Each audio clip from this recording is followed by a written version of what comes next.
తెలంగాణ రాష్ట్రంలో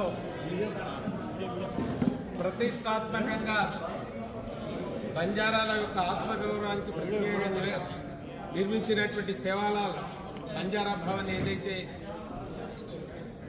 జూబ్లీ హిల్స్లో ఉందో, బంజారా హిల్స్లో ఉందో,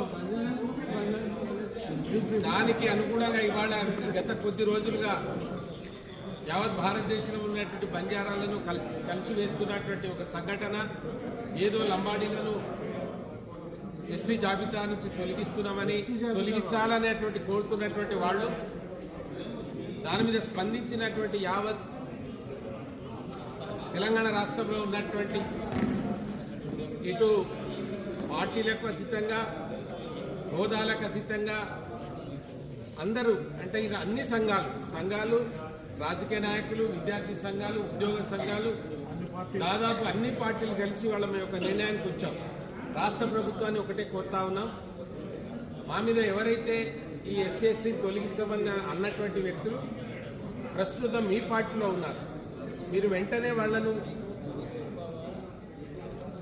అడుగుతారా లేదా వాళ్ళు ఎందుకు వేసిరు అనేదైనా మీరు స్పష్టత ఇవ్వండి. మీరు ఇవ్వకపోతే మీ మీద అనుమానం వస్తుంది.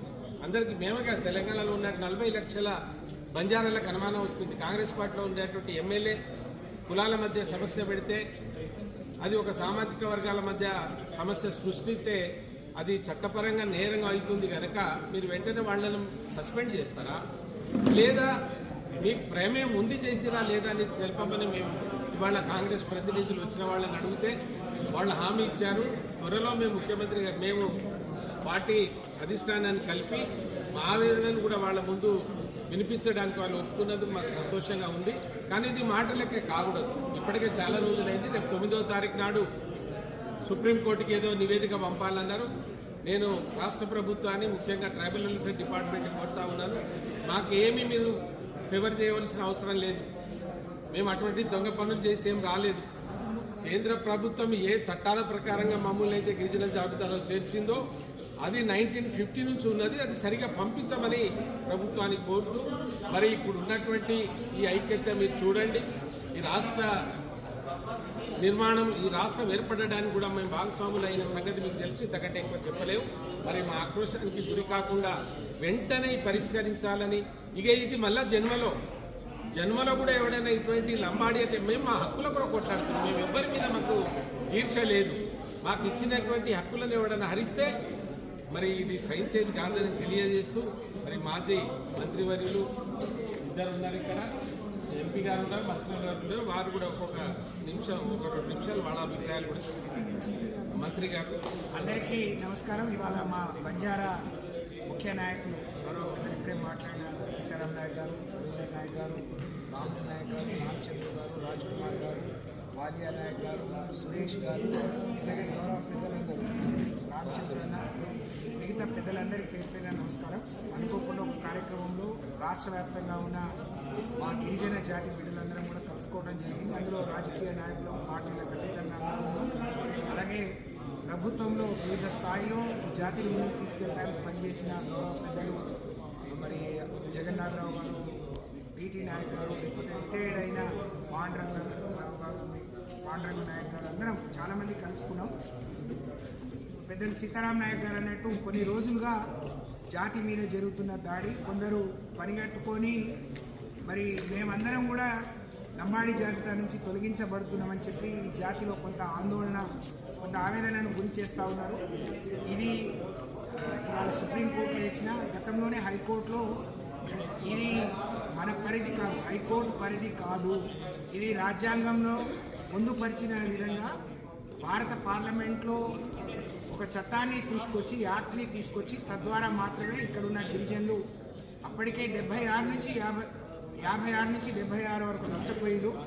వాళ్ళ ఆ రోజు మా గిరిజన జాతి బిడ్డలు అనేక మంది నిస్వార్థంగా ఈ జాతి బిడ్డలకు మేలు జరగాలి, పక్కనే ఉన్న ఆంధ్రప్రదేశ్లో మరి మేలు జరిగింది, మాకు అన్యాయం జరిగిందని చెప్పి అనేక రోజులు పోరాటం చేసిన తర్వాత మా పోరాటాన్ని, మాకు జరిగిన అన్యాయాన్ని గుర్తించి ఆ రోజు కేంద్ర ప్రభుత్వం లంబాడి గిరిజనులందరినీ కూడా ఎస్టీ జాబితాలో చేర్చింది. కొంతమంది పని కట్టుకొని ఇదేదో అప్పనంగా ఎవరి దయాదాక్షిణ్యాల మీదనో మమ్మల్ని చేర్చినట్టు మరి ఒక భ్రమ కల్పిస్తున్నారు. ఇది శుద్ధ తప్పు. ఈరోజు ఒక రాజ్యాంగం ద్వారా, రాజ్యాంగం మాకు ఇచ్చిన హక్కుల ద్వారా, భారత పార్లమెంట్లో చట్టం ద్వారా మాత్రమే మేము గిరిజనులుగా ఎస్టీ జాబితాలో చేర్చబడ్డాం. ఆ రోజు నుంచి అప్పటికే 25 సంవత్సరాలు మేము నష్టపోయినాం. వచ్చిన ఫలాలు కూడా 76లో గుర్తించబడితే 86 వరకు పెరిగిన జనాభాకు అనుగుణంగా ఆ రోజున స్వర్గీయ ముఖ్యమంత్రి ఎన్టీ రామారావు గారు మా 6% పెంచారు. గత ప్రభుత్వం కేసీఆర్ గారి నాయకత్వంలో 6% ఉన్న గిరిజన రిజర్వేషన్ 10%గా ఉంది. అది అనుభవిస్తున్నాం. కానీ కొంతమంది మూర్ఖులు ఎవరో చెప్పుడు మాటలు విని అనవసరంగా అమాయకులైన మా గిరిజన, మా ఆదివాసీ బిడ్డల్ని రెచ్చగొట్టి వాళ్ళతోని వాళ్ళ పబ్బం గడుపుకునే ప్రయత్నం చేస్తున్నారు. మేము అడుగుతున్నాం సూటిగా, అందరం కలిసి ఉంటే 10% ఉన్నాం. 7% ఇవాళ ఎరకల యానాదిని కూడా తీసేస్తే 7.5% మేము ఉంటాం. 2.5% మిగతా జాతి బిడ్డలు ఉంటారు.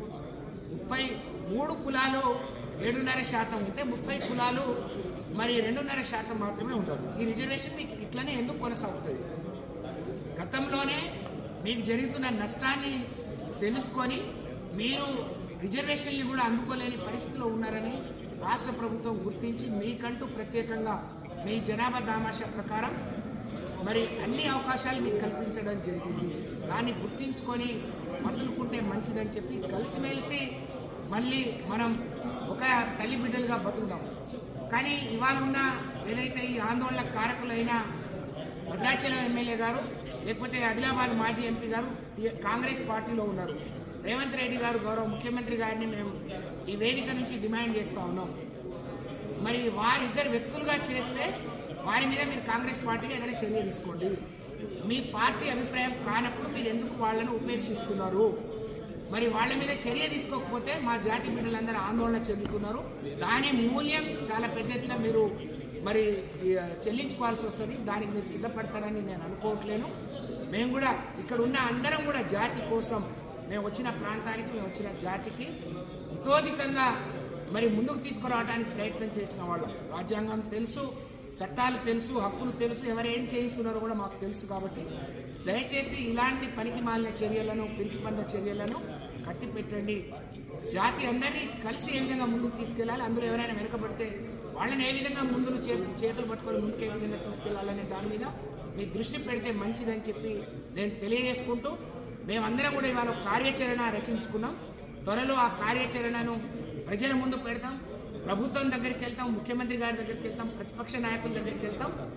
మరి జాతి బిడ్డలందరినీ ఒకతాటి మీదకి తీసుకొచ్చి పెద్ద ఎత్తున మరి జాతికి జరిగే నష్టాన్ని నివారించుకోవటానికి గౌరవ పెద్దలుగా ఇక్కడ ఉన్న అందరం కూడా పూనుకుంటామనే విషయాన్ని ఈ సందర్భంగా తెలియజేస్తాం.